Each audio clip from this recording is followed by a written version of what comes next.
Hello everyone, and welcome to today's session. As you know, we've been running the menopause series where we are just unpacking the different issues that affect us as we enter menopause or as we are in menopause. Please feel free to watch the previous episodes so that we can be more engaged with the content that we are talking about. And today, we'll be talking about sleeping challenges. As you know, in this podcast, we are so passionate about sleep because we know that when you sleep well, then we are sure that your mental health is optimized. And then when you also sleep well, it's also a good time for the body to heal. So anytime you have a good night's sleep, 6 to 8 hours every night, undisturbed, periods of rest, then we are sure that the body has found enough time to rest, to repair, to replenish. And so anytime we are not sleeping enough, we are preventing the body from carrying out these very basic processes that are central to how we survive and how healthy we are. So today we talk about sleeping challenges. And we said during the period of menopause, a lot of changes are happening. There are a lot of changes happening in our body. We are having differences in how our fat deposits. Our fat is changing. We are having less fat depositions in our body, meaning all of us who had hips here and hips there, we are now becoming more, number 11. We are losing our muscle mass. Our hair is thinning. Our skin is becoming dry. We spoke about changes in the sexual reproductive areas where we have vaginal drying, and this affects how our sexuality and intimacy can be with our spouses and our partners. We spoke about changes in the bone density, which then predisposes us to a condition called osteoporosis, where it's so easy for the bones to become fractured because the bones become soft. And so there are all these changes happening. Within the home, of course, our children are moving out, finally. Yeah, so we have an empty nest syndrome, meaning we'll have more time to ourselves, we'll have more time to indulge in hobbies. And there's an episode where we spoke about the importance of getting hobbies.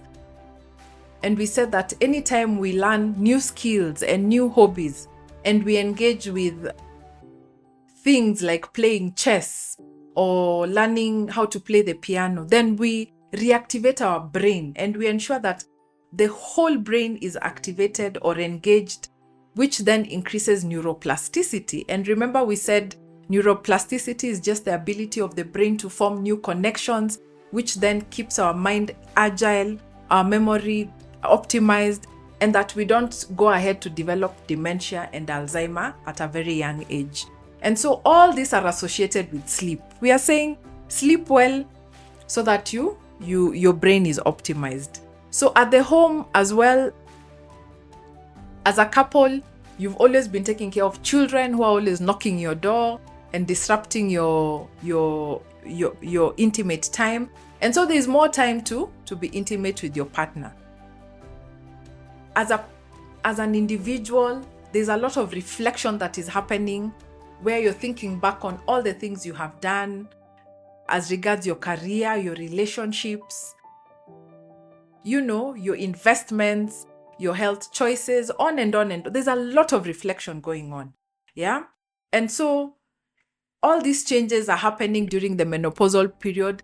And as you agree, all these things are heavy and they can affect our ability to sleep.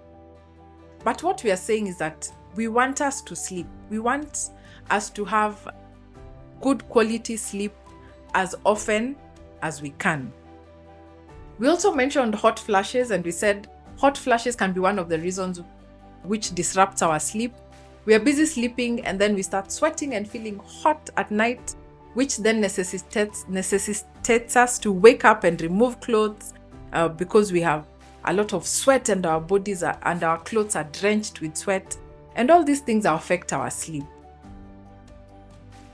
Data shows that insomnia, which is the lack of sleep, is one of the biggest problems affecting our population, our elderly population, especially those aged above 60 years old.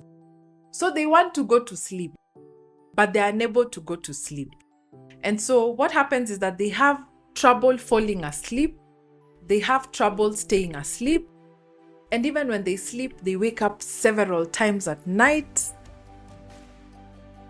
And then sometimes they wake up very early, and then they're unable to go back to sleep or to nap.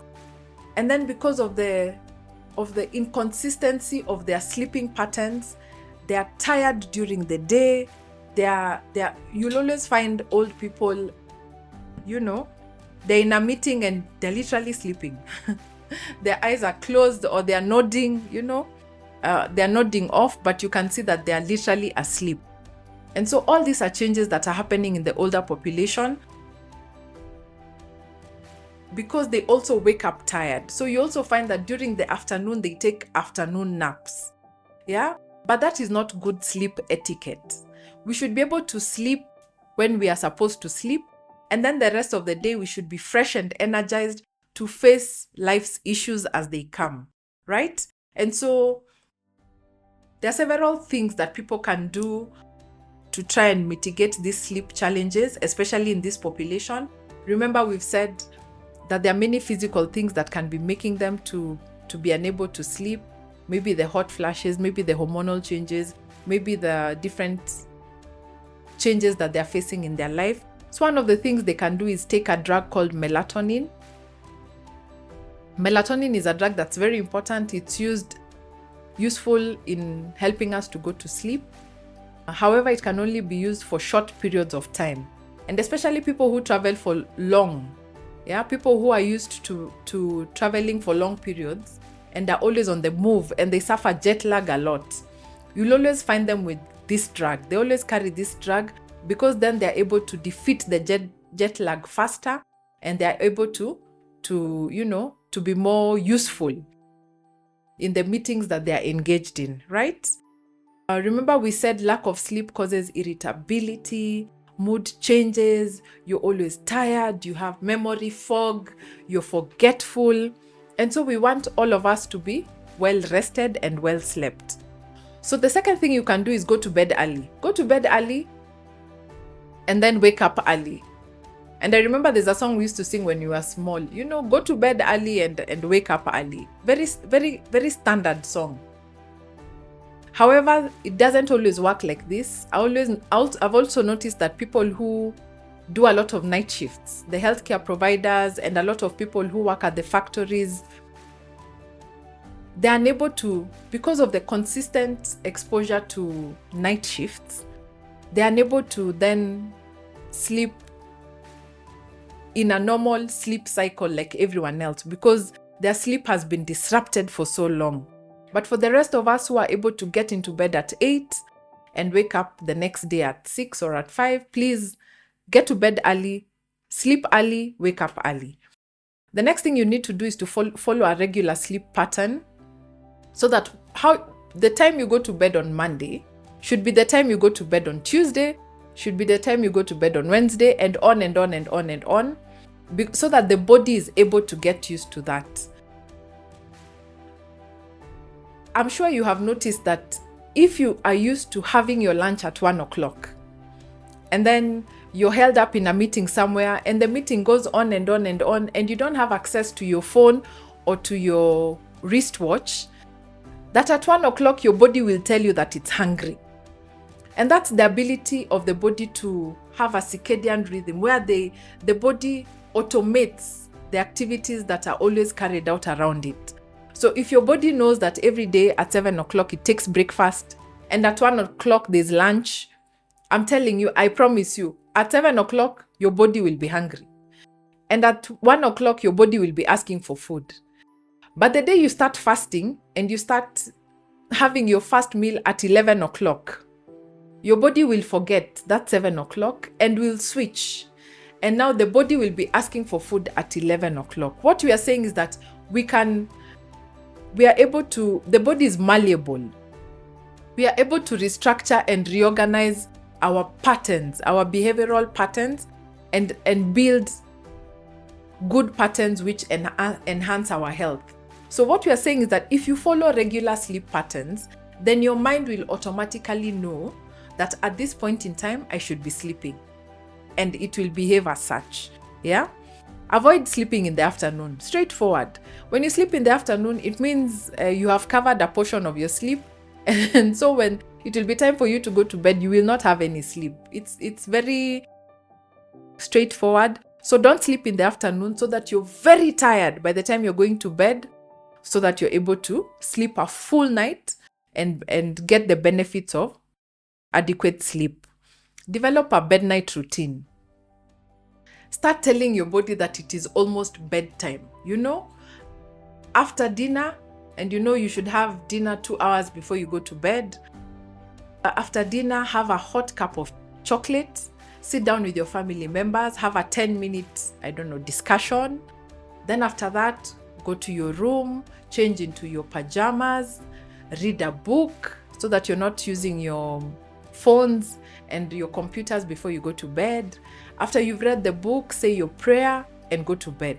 If you create some sort of pattern, then your body again gets into a system where when it gets hot chocolate, it knows now it begins to start shutting down. So develop a routine that will then be beneficial in ensuring that you develop good sleep etiquette. Yeah? The other one is straightforward. Don't use devices at night. Don't use your phone. Don't use your computer, because that blue light has a way of keeping the sleep away and you're not able to sleep as you should. The other one is, of course, maintain the bedroom so that it's a sanctuary that enables sleeping. Ensure that the beddings are clean, that there's good aeration, so that anytime you enter there, you just want to rest. It's your haven of rest, right? If you're an exercise enthusiast, please exercise in the morning, because when you exercise in the evening, then the body is active because you've just come from the gym or you've just done a run. The body is not ready to sleep because you have just activated it. So if you're an exercise junkie or you enjoy exercising, props to you. Just make sure you're doing it early in the morning so that by evening your body is tired and it's ready for bed. The other thing that we need to do is to avoid eating large meals in the evening. Data has shown that anytime we have large meals, the blood flow is redirected from all the other body organs and specifically concentrates where it is needed. So when you have eaten a large meal, the blood flow goes to the stomach. And now instead of sleeping, remember sleep, a lot of it happens in your brain, etc, etc. Instead of sleeping, now a lot of the body is working. It's digesting the huge amounts of foods that you have eaten. So anytime you're going to bed, kindly have a light meal, yeah? And they actually say eat breakfast like a king, lunch like a queen, and dinner like a pauper. And it has a scientific backing so that when you're going to bed, your stomach is resting and a lot of the blood flow then is able to go into resting and not digesting food, which is work. It means you're engaging your body in work, which is unfortunate. The other thing you need to do is lifestyle changes. Of course, keep off the stimulants, caffeine, alcohol, cigarette smoking, on and on. All these things that can activate you and keep the body active instead of letting it rest. So, as we keep saying, we will keep saying this over and over again. Rest is key. It's a key component of ensuring that we're aging with grace and we're aging in a healthy manner. Ensure that you protect your sleep, you guard your sleep religiously, faithfully. Because we have said, anytime you're resting well, you protect your brain, preventing the development of a lot of these things that we're seeing. Number 2, you enable the development of long-term memory. A lot of people have said that anytime they sleep, it's like they wake up with solutions. That's because as you sleep, the brain keeps, engaging and activating and it's able to think, you're able to think with better clarity and come up with solutions for the challenges that you're facing. So sleep is very important. Sleep is very integral. and even the repair that needs to take place so that the body remains healthy and optimized happens when we sleep, when we rest. So we want all of us to rest and to stay rested, right? So thank you very much for joining us for today's session. We keep advocating for healthy aging and aging with grace. And today we have looked at ensuring that we get good levels of sleep. If you have any questions, any comments, any inquiries, or you want to reach out to us, please say hi to us. We would love to hear from you. And let's see each other in the next episode. Thank you very much and see you next time.